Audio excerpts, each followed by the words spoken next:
The morning sun cast a familiar, gentle light across New Delhi. In the quiet of late October, the day began like any other, holding no outward sign of the violence that was about to be unleashed. At 20 minutes past 9, Indira Gandhi began her daily walk across the walled garden, connecting her residence to her office at Safdarjung Street No. 1. This was a private, familiar path, a brief moment of peace in the life of a leader who governed the world's largest democracy. Waiting for her along the path were two men in uniform, members of her own personal security detail.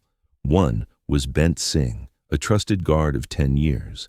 The other, Sathwan Singh, had been assigned to her protection for a mere 5 months. As she approached, they stepped forward, and in the space of a few heartbeats, the familiar scene dissolved into chaos. No fewer than 16 bullets tore into the 67-year-old Prime Minister, the sound of gunfire shattering the morning's tranquility. She collapsed onto the manicured lawn of her own home, betrayed by the very men who had sworn an oath to protect her with their lives. The death of a leader who had navigated decades of political storms was shocking enough, but the identity of her assassins raised a far more terrifying question. What force could turn such deep-seated loyalty into murderous rage? In the hours that followed, that question would be answered not with reason, but with fire and blood, as an entire nation teetered on the brink of anarchy. In the heart of British India, a nation struggled for its soul. And into this world of protest and promise, a child was born in 1917, in the city of Allahabad, Indira Priyadarshini Nehru. She was the daughter of Jawaharlal Nehru, a man destined to become the first Prime Minister of an independent India, and the air she breathed was thick with the fervor of rebellion. Her name, however, would later become a source of enduring confusion. Indira Gandhi shared no blood relation with the great Mohandas Gandhi. The name came not from lineage, but from a bond forged in 1942, when she married fellow political activist Feroz Gandhi. Together, they would have 2 sons, Rajiv and Sanjay, names destined to be etched into the most tragic chapters of India's political story. Her education was a tapestry woven in prestigious institutions, from Somerville College at Oxford to Visva Bharati University in West Bengal. This forged a complex persona, intellectually sharp, politically astute, yet intensely private. When India finally achieved its independence in 1947, she stepped into the corridors of power not as a leader, but as the official hostess for her father, absorbing the subtle arts of governance at his side. Following her father's death in 1964 and the sudden passing of his successor just 2 years later, the elders of the Congress Party saw an opportunity. They chose Indira as Prime Minister, believing she would be a pliable figurehead, easily controlled. As American diplomatic cables would later reveal, they were horrified to discover their mistake. Indira Gandhi may have been her father's daughter, but she was never a shadow. Her time in power would become a dizzying ride of soaring triumphs and devastating falls. The highest peak came in 1971, with a crushing military victory over Pakistan that led to the birth of Bangladesh and cemented her image as an unyielding leader. But the lowest valley followed in 1975, when she declared a state of emergency. Civil liberties were suspended, political opponents jailed, and the press silenced, authoritarian actions that cost her the 1977 election. Yet, by 1980, she had engineered a stunning return to power, riding a new wave of popular support. Her youngest son, Sanjay, had emerged as her chief political advisor, a new force at her side. Then, in a cruel twist of fate, he was killed in a plane crash in June of that year. The blow left Indira shattered. Desperate to secure the family's legacy, she pressured her elder son, Rajiv, a commercial pilot with no taste for politics, to abandon the cockpit for the cabinet. By the time a new American ambassador arrived in 1983, he found a woman utterly transformed. She was, in his words, very, very in control of the country, yet surrounded by dissent within her own party. This isolation, had bred a deep-seated suspicion. She distrusted those around her, and she certainly distrusted the United States. Her government was now intensely centralized, with decisions flowing from her alone, often for reasons deeply personal. But as Indira Gandhi consolidated her authority in New Delhi, a storm was gathering far to the north. In the state of Punjab, the land of 5 rivers, the seeds of a tragedy were already taking root. In the heart of Punjab, the land of 5 rivers, a sacred space was becoming a fortress. This was the spiritual core of the Sikh community, a faith born in the 15th century, and its most holy site was the Harmandir Sahib, the Golden Temple of Amritsar. But by the 1970s, a shadow was falling across this prosperous land. A charismatic and controversial preacher named Jarnail Singh Bhindranwale began to galvanize Sikh militants, demanding greater autonomy for Punjab. For some, the demand was for an independent state, Khalistan. The air grew thick with violence as political assassinations, sectarian attacks, and clashes with security forces tore at the region's fabric. Bhindranwale and his armed followers then made a fateful move, taking refuge inside the Golden Temple complex itself. From behind the walls of Sikhism's most sacred sanctuary, they coordinated their operations. For Prime Minister Indira Gandhi, this was an intolerable challenge to the very unity of India. In January of 1984, Bhindranwale and over 100 armed men fortified their positions within the temple, stockpiling weapons. They swore they would not leave until their demands were met, presenting Gandhi with an impossible dilemma. To negotiate would be seen as weakness. To attack the temple would be an unforgivable act of sacrilege against an entire faith. Her choice was made. It would be force. In June of 1984, she authorized Operation Blue Star. Between the 1st and 8th of the month, Indian Army tanks encircled the holy complex. Soldiers then crossed the threshold into the most sacred ground in all of Sikhism, where they were met with ferocious resistance from the well-armed militants. Pinned down by heavy fire, the army brought in artillery. The result was a catastrophe of steel and stone. Official records documented the deaths of between 80 and 200 militants. But the true human cost was staggering. As many as 5,000 innocent pilgrims, men, women, and children who had come for a religious festival, were caught in the crossfire. The Indian Army itself suffered approximately 700 fatalities. Worse still, the Akal Takht, one of Sikhism's highest seats of authority, was grievously damaged, and a priceless library of historical manuscripts was reduced to ash. For millions of Sikhs, this was not a military operation. It was a profound desecration of their identity and soul. Images from the assault sent shockwaves across the globe, and a burning resentment took hold. Sikhs serving in the Indian Armed Forces mutinied. Some deserted their posts. Whispers of revenge echoed through communities across India, and intelligence bureaus recognized the immediate danger, noting a sharp increase in threats against Gandhi's life. Fearing an assassination, security officials began removing Sikhs from her personal guard. But when the order came to transfer Beant Singh, a guard she had known for a decade, she personally intervened. She trusted him, she insisted. That simple act of confidence would seal her fate. As a seasoned leader, she'd perhaps underestimated the depth of the anger she had unleashed, setting the stage for a fateful autumn morning that would change India forever. The morning of October 31st, 1984, dawned with a deceptive calm. At 9:15, Indira Gandhi was preparing for what seemed an ordinary day, which included a scheduled interview with the British actor Peter Ustinov for a documentary film. She had been warned to wear a protective vest, but on this day, she chose not to, a decision made in the quiet of her private residence at number 1 Safdarjung Road. She began her short walk through the walled garden toward her office in the adjacent bungalow, a path she had traveled countless times. Stationed at the garden gate stood 2 of her own security guards. One was Beant Singh, a 25-year-old Sikh. Beside him was Satwant Singh, just 22, who had been assigned to her detail only 5 months prior. As she drew near, Bent Singh offered a traditional greeting, then drew his service revolver. The morning stillness was shattered by 3 point-blank shots from his .38 caliber pistol. As she stumbled, Satwant Singh unleashed a barrage from his automatic Sten gun, firing 30 rounds.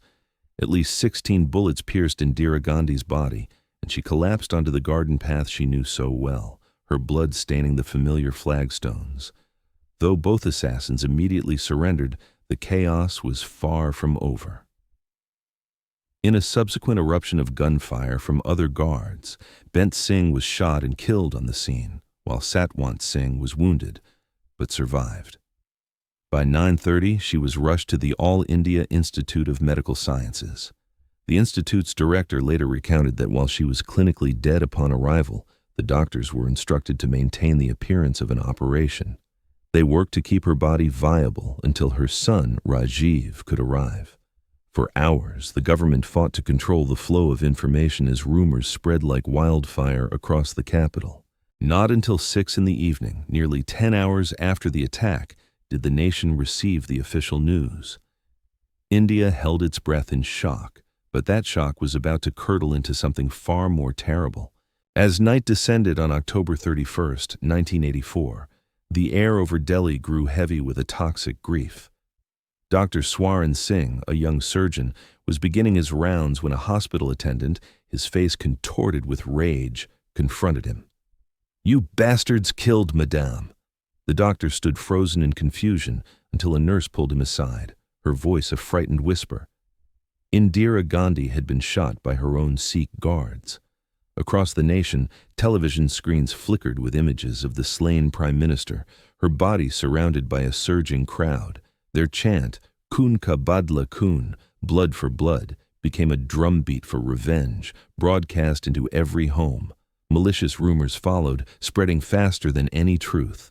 Trains arriving from Punjab filled with murdered Hindus, Sikhs celebrating in the streets, the city's water supply poisoned by their hand. Local police, megaphones in hand, drove through the colonies, not to quell the panic, but to fuel it, warning citizens not to drink the water. That same night, the killing began. Dr. Singh would later testify to seeing an elderly Sikh man murdered around 9 o'clock, a memory that defies official timelines. In a city spiraling into anarchy, the first death was already lost in the chaos. By November 1st, the violence was no longer contained to the city's impoverished fringes. It bled into the respectable neighborhoods of Vasant Vihar and Hauz Khas, places of expensive apartments and manicured lawns where peace had been the ultimate luxury. The pattern of the attacks was chillingly methodical, the work of what human rights organizations would later call a well-organized plan. Witnesses reported seeing mobs use official voter lists to locate Sikh homes, marking their doors with a large X. Buses, commandeered for the purpose, delivered the killers to their targets while police officers simply watched, or worse, joined in. The violence was a carefully plotted storm, and in the crowded alleys of Trilokpuri in East Delhi, it was about to reach its most horrific crescendo. The smoke over East Delhi carried with it the scent of burning rubber and something far worse. In the working-class lanes of Trilokpuri, the normal sounds of life had surrendered to a new, terrifying roar, the sound of armed crowds moving through the narrow streets. They carried iron bars, knives, and cans of gasoline, their faces illuminated by the flickering light of torches. They had come for their Sikh neighbors. The violence that followed was methodical in its cruelty. Men were dragged from the sanctity of their homes and beaten to death on the very streets where their children played. Others faced a death by fire, a tire forced around the neck, doused in fuel, and set ablaze. The air filled with the screams of the dying as the flames consumed them. For Bhupinder Kaur, then only 30, the morning of November 1st would be seared into her memory forever. As a mob of over 100 men descended on their home, they seized her husband by his hair, throwing him to the ground. Before her eyes, they beat him, forced a tire over him, and lit the match. According to another witness, truck driver Gurminder Singh, it all happened in the plain sight of the police. The first journalists to brave the carnage, Haru Kuldip Bedi and Joseph Malikakan of the Indian Express, rushed to inform the authorities of what they had seen.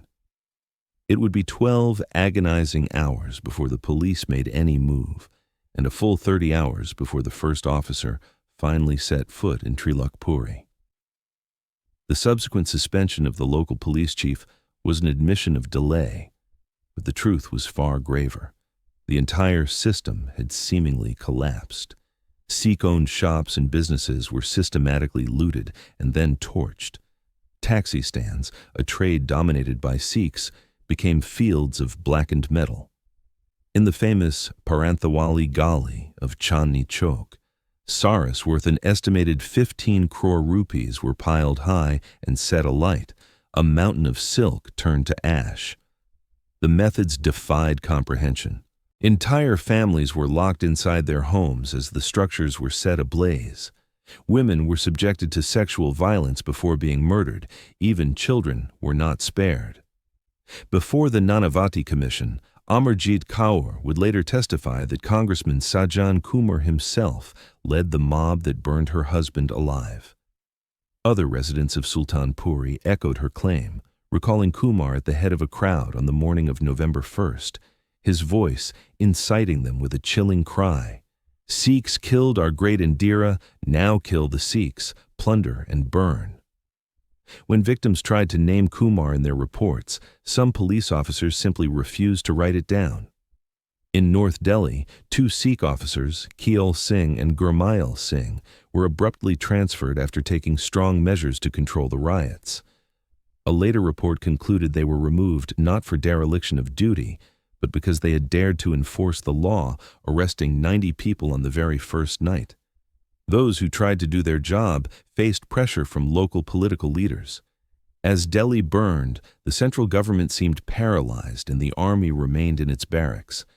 But in the corridors of power, a succession was already underway. Indira's son, Rajiv Gandhi, was rushed back from a campaign tour in West Bengal. On the night of October 31st, as the first fires were being lit, he was sworn in as the new Prime Minister by President Zail Singh, a man who was himself a Sikh. By October, the night sky over the capital glowed with an unnatural orange. The fires had begun, yet an eerie paralysis had gripped the city's protectors. The one force that could have restored order in hours, the army, remained a ghostly presence. As contemporary records attest, soldiers would march with unfurled flags in a show of authority, only to disappear without taking any meaningful action. In Patna, the absurdity was laid bare, as troops were ordered out of their trucks, only to be commanded back to their barracks moments later. The city was being left to its fate. Amid the unfolding chaos, Rajiv Gandhi uttered an infamous remark that would echo for decades. "When a big tree falls," he stated, "the earth around it is bound to tremble." For many, it sounded like a chilling justification, or at least a passive acceptance of the violence. The Minister of the Interior, Narasimha Rao, remained a silent, immovable figure, while senior politicians were reportedly seen among the crowds, some allegedly directing the mobs. For 4 agonizing days, the terror raged unchecked. When the violence finally subsided, the grim arithmetic of loss began. Government estimates counted 2,733 Sikhs dead in Delhi and 3,350 across the country. But human rights organizations fiercely contested these figures, placing the true death toll between 8,000 and 17,000 souls.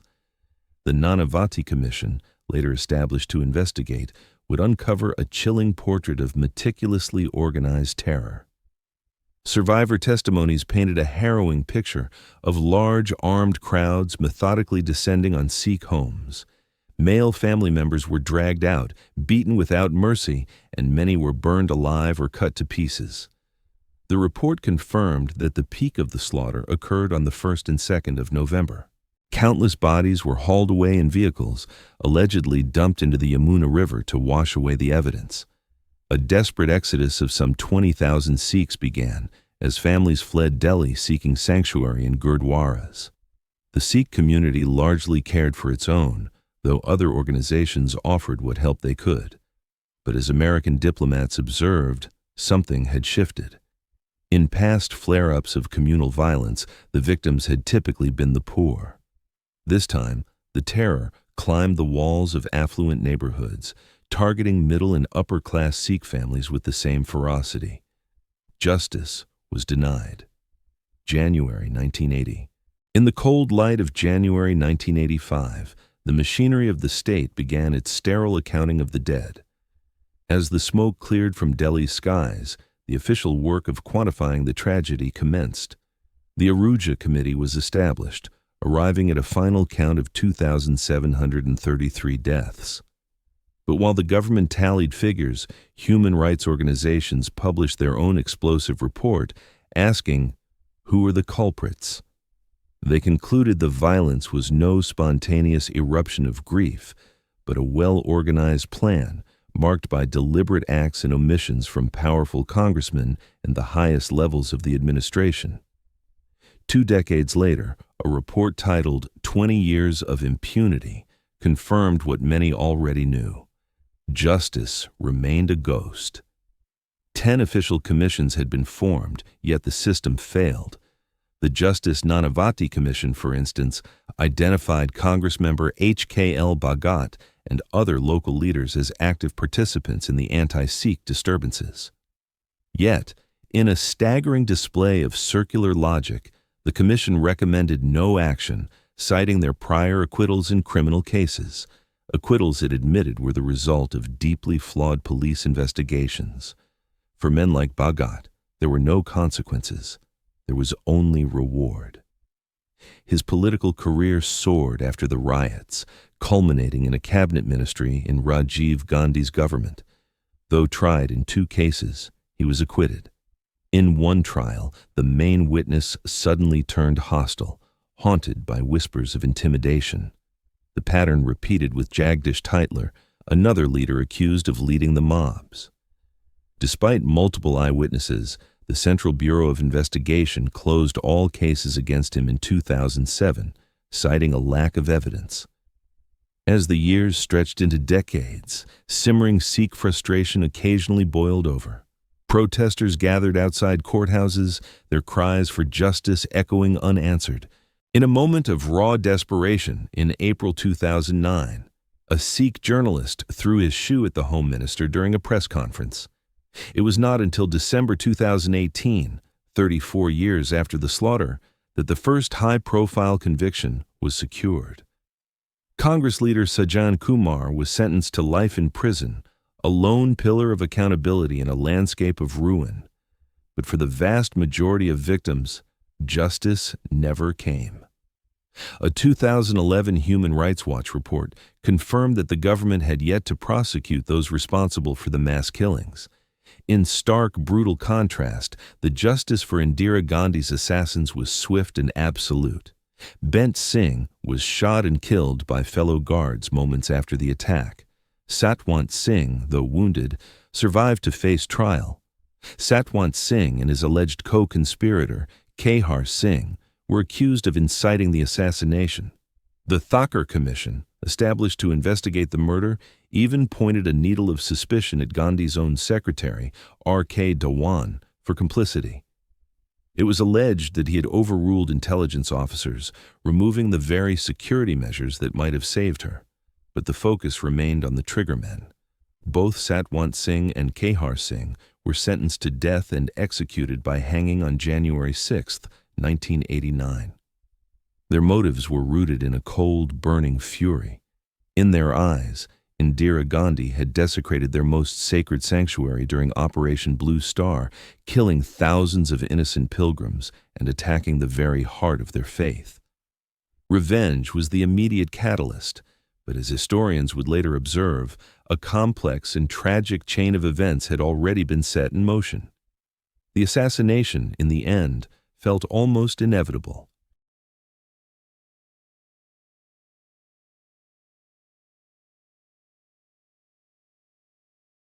The calendar turns, marking 4 decades since that fateful October morning, but for so many the wounds have never closed.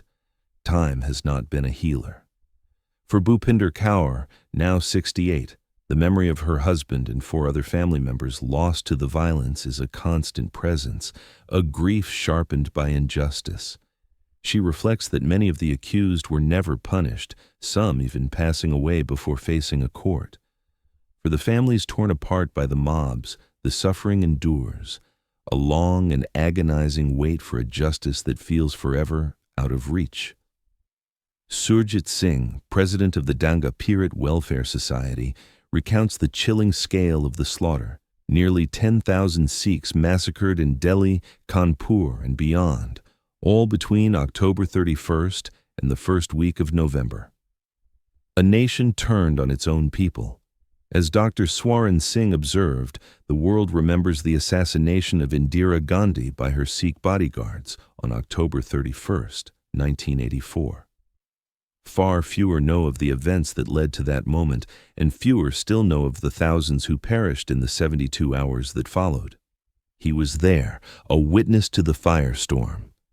Every year, silent marches honor the dead, a quiet testament to a memory that refuses to fade.